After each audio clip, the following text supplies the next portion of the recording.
Ladies and gentlemen, this is not a drill. Actions and Stuff is finally released.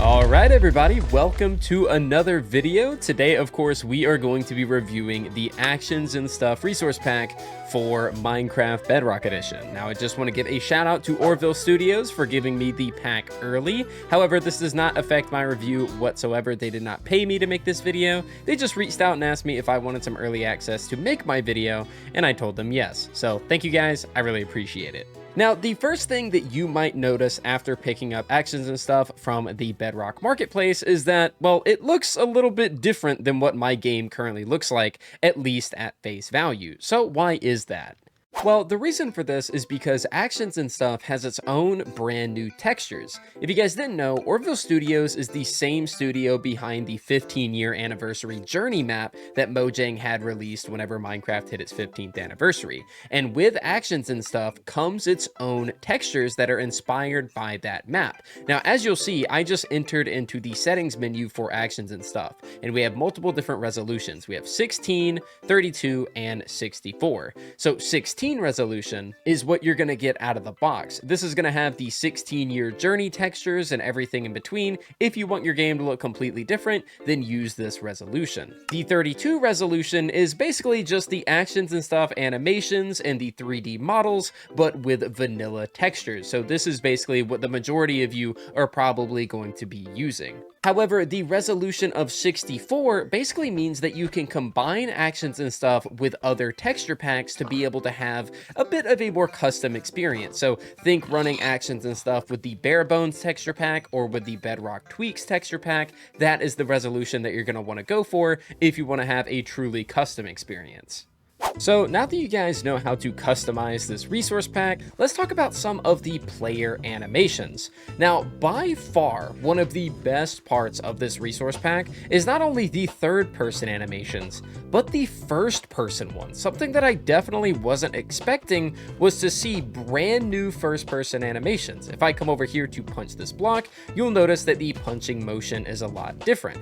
If I take this axe, which I just grabbed from this chest, and take a look at this kitten. No, I'm kidding. But if I come over here and start chopping, you'll notice that, well, we have the third-person animation for chopping the wood, but we also have a first-person one, and it just looks super clean. It's very, very immersive. And as a Java player, I gotta say, I'm pretty jealous that we don't have something quite like this on Java Edition. It looks fantastic. So that is the wooden axe. Let's go ahead and take a look at the pickaxe. So this motion isn't gonna be entirely too different from vanilla. As you'll notice, we just kind of chop downward, which you would expect to do with a pickaxe, and again, it does the exact same thing in first person. Just looks so clean. I really like what they did with the first person animations, because honestly, what good would the player animations be, especially if you were in single player, if literally no one could see it unless you were in third person? So being able to experience these animations in first person is definitely really cool, and something I don't believe we saw whenever the pack first came out on Planet Minecraft. Next, we of course have the shovel. So as you can see, it looks like we're sticking the shovel under the dirt and digging it up. And if we go into third person, I mean, dude, this just looks fantastic. I love this so much. So very good animation on the shovel front. And then if we move on over to the hoe, you'll notice we go in third person. It looks like, well, you're trying to hoe the ground, which is fantastic. And again, does the exact same thing in first person. So with the tools out of the way, let's go ahead and take a look at some of the weapons, and I'm going to go ahead and swap on over to creative mode so I don't get absolutely bodied. So we're going to take a look at quite a few different weapons, starting with the mace. Now, the mace actually has a brand new model. It is a 3D model, and in my opinion, if you guys have been watching my Java Edition videos, you guys know that I like the idea of a 3D mace a lot. Now, let's go ahead and test this out in the first person as the warden tries to kill that pig over there. So we're going to fly straight up. And then as you see, there's a little ding whenever, you know, the critical hit with the mace is fully charged, which looks fantastic. And I'll go ahead and show you guys from the montage earlier what that looks like in third person, which again, looks very clean.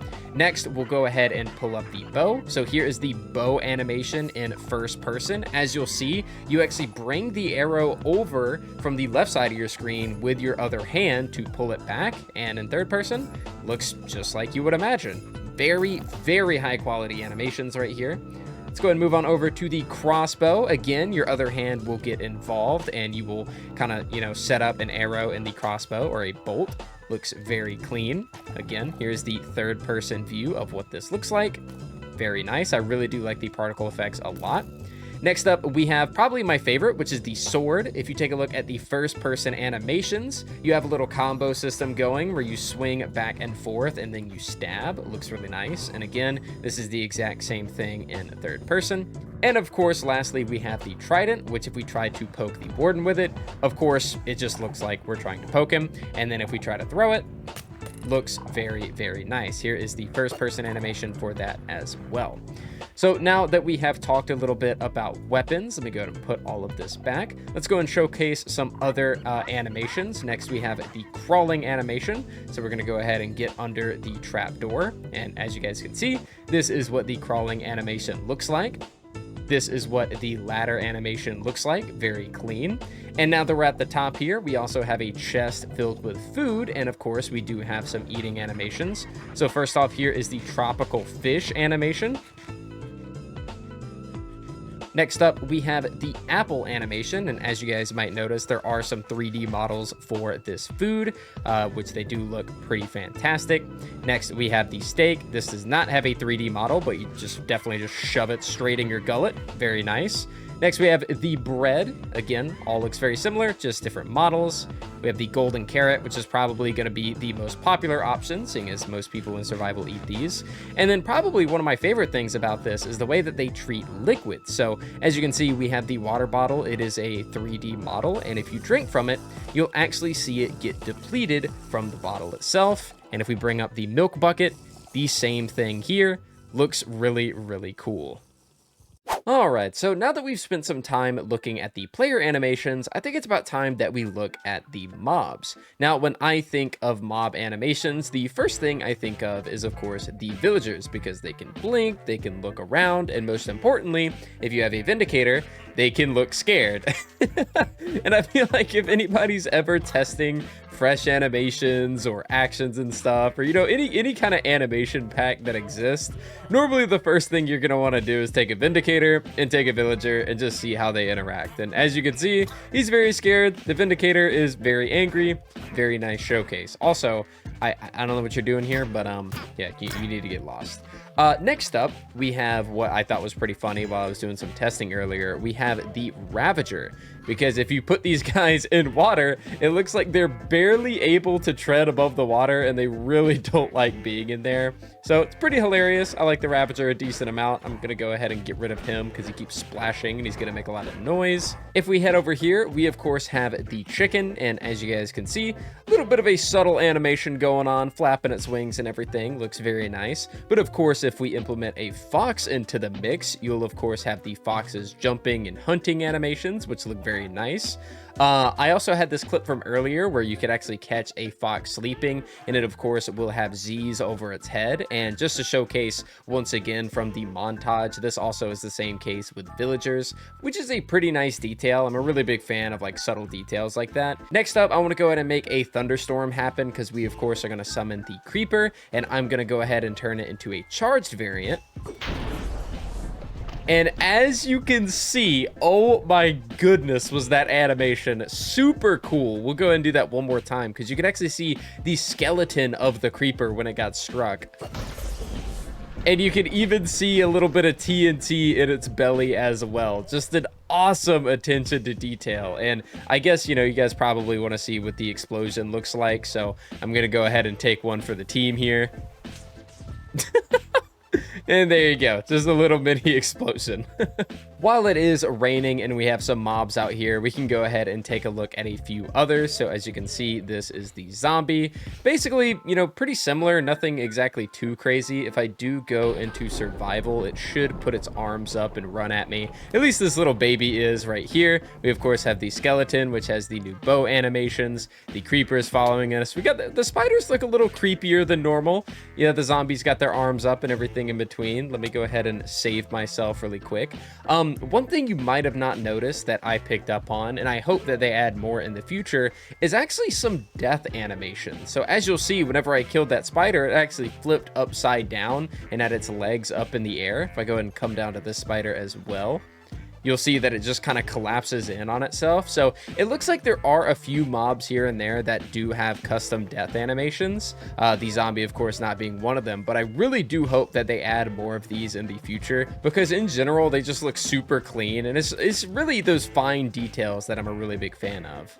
Now, before we move on over to the next part of the video, I just have to show you guys this as a final example of some of the new mob animations, because the Wither looks absolutely fantastic. This spawn animation is super sick. You have all this smoke going everywhere and it's just fully charging up, and then bam! The Wither is now fully ready to wreak havoc, and it even has some new explosion animations whenever the Wither skulls actually create impact. So really cool animations from the Wither in particular. Just a very well-made boss, and yeah, stuff like this just looks absolutely fantastic. I really love it. Up next for the video, we have one of the most unique features of Actions and Stuff, and that is of course the vanilla textures that are also paired with some of the brand new 3D models. So what I'm going to do is I'm going to go ahead and grab a bunch of these and show them off. As you can see right here, we have a brand new torch model, which is 3D, as well as has some flames and particles coming up off of it. We also have the lantern, which has a unique way to hold it in first person. And if we go ahead and look in third person, it actually has physics and waves around as we have it in our hand.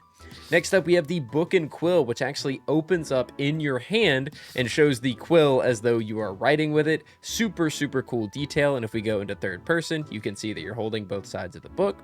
If I pull up a bucket of axolotl, you can see the axolotl is just kind of chilling in there, and he has his own little physics. If I go ahead and jump up here and then jump down, you'll see that he puts his hands up in the air on the way down. And this also works with a bunch of the other buckets as well, with a bunch of other different fish. As you can see here, we have the pufferfish.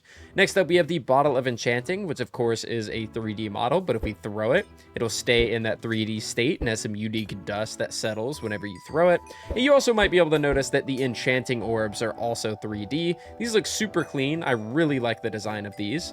Next up, we have the Eye of Ender. So if we go ahead and throw that, it's got its own nice little animation associated with it, and it'll even blink at you as you throw it. So really cool detail there. Next, we have the firework rocket, which is of course something that you're probably going to have in your hands quite a bit if you were using the elytra. Really nice model. Next up, we have the snowball, which doesn't really look like much, but if you throw it, you can see that it's actually a 3D model, and it is starting to rain. And would you look at that, it's no longer raining. I wonder how that happened. So let me go ahead and clear this out. So get all this in my inventory. Let's go on over to the next couple of items. So first and foremost, we already talked about this earlier, but we have the mace. I really, really like the 3D model of this. Looks super clean, very big fan.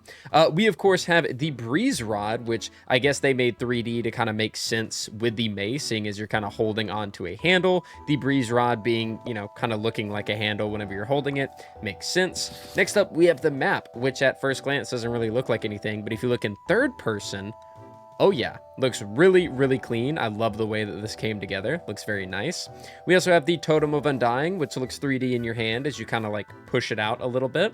We also have the Enchanted Golden Apple. So just like a lot of foods that I showcased earlier, there are a ton of foods that have 3D models.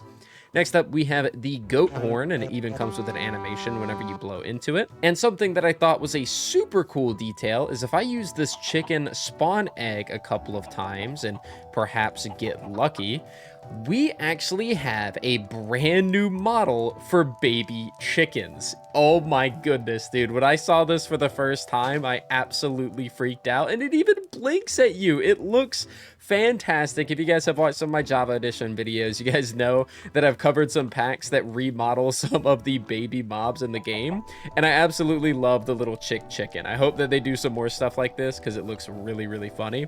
And of course, for the last thing that I want to showcase for the new models, which again, I'm not showcasing every single new model in the game, that would simply take too long, but this is something that I do want to showcase. So let me go ahead and get somewhere, perhaps right here can work. So I'm going to go ahead and throw up a little bit of a rail track, and there we go. So as you can see, the minecart has its own brand new animations as it goes around these rails, and it of course has some wheels associated with it as well. So really like how this came out as well. Looks super cool, and hopefully whenever we get some minecart buffs in the future, more people will be using them and more people will get to see how good this new model is. Now, next up for the video, I want to showcase something that is pretty important, at least in my opinion, to pair with actions and stuff, and that is of course the Realistic Biomes add-on.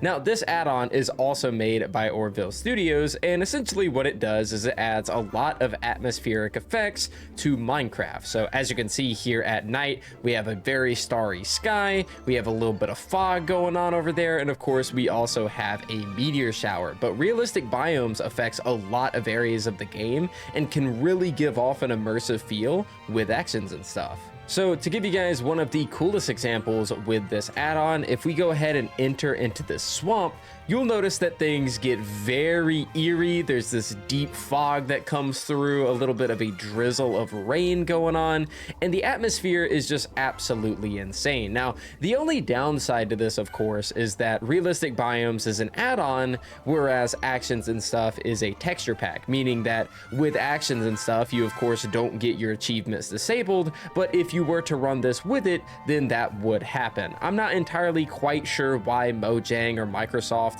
allows this to be the case, especially with specific add-ons like Realistic Biomes, where it doesn't really change the gameplay and instead just kind of, you know, heightens the experience of how the game looks. But it is worth pairing with Actions and Stuff if you're somebody that doesn't really care all that much about the achievements. Yet another example of Realistic Biomes is here in the Ancient City, as you'll notice that these get extremely atmospheric as you are exploring, with this deep blue fog and these particle effects, and the whole Skulk area as a whole just looks absolutely insane with Realistic Biomes. And again, it's just the perfect pairing with Actions and Stuff. But of course, I do have to show you just one more thing.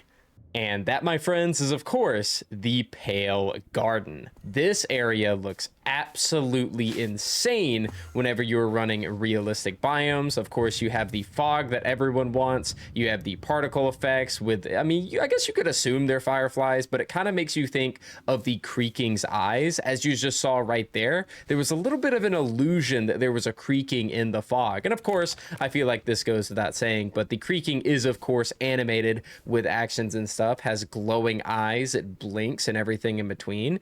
And pairing this with Realistic Biomes is pretty cool because it of course adds dynamic lighting to Minecraft. So if I'm not holding anything in my hand, you'll notice that there's no light, but whenever I hold the lantern, light is all around me. And of course it just pairs so well with the texture pack. So being able to explore the Pale Garden using both of these packs combined is just absolutely insane, and it just looks incredible. I feel like if you really can get past the fact that achievements get disabled, this is absolutely a must. And since the brand new textures are such a big part of this Actions and Stuff pack, I figured I'd do just a little mini showcase through one of my Java worlds that I ported on over to Bedrock. And I think, as we all know, the Minecraft Bedrock marketplace doesn't exactly always have the most high quality product. So I think it's cool that even though you do have to pay for Actions and Stuff in the marketplace, that you get a lot of bang for your buck, because you're purely not just paying for an animation pack, you're paying for a completely optional texture pack as well that you get alongside it. And in my opinion, this is a very nice looking pack with a lot of nice looking items and everything in between. If we go ahead and head on over to this little building I've made, there's quite a lot of utility blocks in here. So we can see some of the chiseled bookshelves, we see the lectern right there, cartography table. the chest. We can walk by the new music discs. We have some creeper heads, which I really do like the creeper retexture. If we head up, we can see the cauldron, the grindstone, a lot of the shulker boxes. Over here we have... That was loud. Over here, we have the enchanting table, as well as a lot of other utility blocks. One of the things that I really do like about the retextures is the bed. As you'll see, the bed has what looks like a brand new model with 3D legs. We have a little cover coming over right here and a pillow. And this also applies to like a lot of the other beds. Like not all the beds look the same. Some of them look quite different. The thunder outside is extremely loud. I'm not sure why that is, but... But there's the red bed, there's the creeper bed. So there's a lot of different bed types as well, which I think is cool. There we go. Just had to turn that weather off. It was a little too loud. One of my favorite parts, though, of these retextures is, of course, if we head on over to this museum build that I have and drop on over here, say hello to Mr. Spider right there. I really do like the armor textures. The gold as well as the diamond just look absolutely fantastic. Over here we have the iron armor texture, and over here we have what kind of looks like a Viking inspired netherite armor. Just looks really clean. If we look in these enclosures, you can also see a little bit of what the end is going to look like and the nether. If we head over here, we can see some ocean monument blocks as well as some deep dark blocks. Now, for the final section of today's video, I want to talk to you guys about secret props. Now, what exactly are secret props? Well, it's a system that Actions and Stuff has that basically allows you to detail your builds like never before, and it's super, super cool. So what I'm going to do is I'm going to go into this anvil, and I'm going to take this name tag, and I'm going to rename it to section sign, section sign. So you just do 2 section signs, and I'll make sure to put the character in the description if you guys want to copy it, so you can copy and paste. And what you'll do is you'll go ahead and take an armor stand, you'll crouch and then name it section sign, and you'll see that it disappears, so you know that it worked. And then you can put a variety of different items in its hand. So I'm going to take this pottery sherd, the Heartbreak pottery sherd, and as you can see, whenever I hand it to the to the armor stand, it turns into a broken down pot that I can use to detail my build. So what I'm going to do is I'm going to go ahead and grab a handful of others. So we're going to take this armor stand, we're going to rename it, and we're going to give it a cartography table, which is of course going to give us a globe. And you can even, well, okay, if I was in survival, you could punch the globe and it would spin, but I'm in creative, so it's instantly going to break. But there you go, you have a globe. So you could put that, actually, I can go ahead and give you guys an example. Go and throw it right there. Give it the name tag, put the cartography table, and then boom, you have yourself a brand new decoration in your house. Let's go ahead and move on over here. We'll put another one down, rename it, give it some stone bricks, and we have ourselves just a, you know, big old group of stone bricks that you could put in like a castle build or something like that. We'll do it again over here. We'll do the water bucket, and now we have a water fountain. Go right here. We'll do the lava bucket, and then we get ourselves a lava lamp. We can go over here, do it again, give it a campfire, and we have ourselves what, you know, kind of like a little metallic bonfire, campfire thing, something. Looks very nice.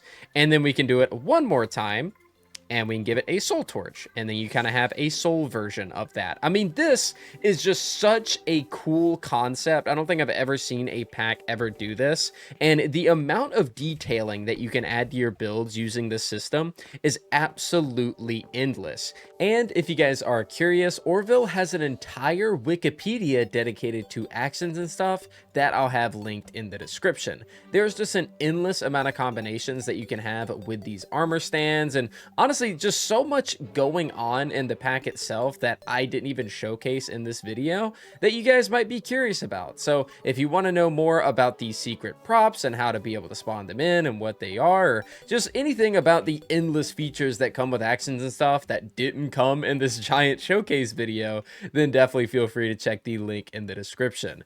And ladies and gentlemen, that is going to do it for me today. I just want to give one more shout out to 𝗿𝗏𝗡 Studios for giving me an early copy of Actions and Stuff so that I could bring you guys this showcase so that you know whether or not Actions and Stuff is worth your money on the Bedrock Marketplace. I think this is my first long form Bedrock edition video, which I think is really cool. And I'm a very big fan of this pack. In the end, this is something that, you know, if I did play Bedrock consistently, I and all of my buddies would definitely personally own it because Actions and Stuff is probably the single best resource pack I think I've ever seen for Minecraft in general. So it was honestly an honor to be able to showcase this to you all today, and I hope you guys did enjoy the video. Sorry for the lack of long form videos as of late, but I promise they're going to be ramping up again very soon. I have a new hardcore video coming out. I got some more Java Edition mod and data pack showcases and everything in between. But in the meantime, I hope you guys have been enjoying the shorts, and I hope you enjoyed today's video.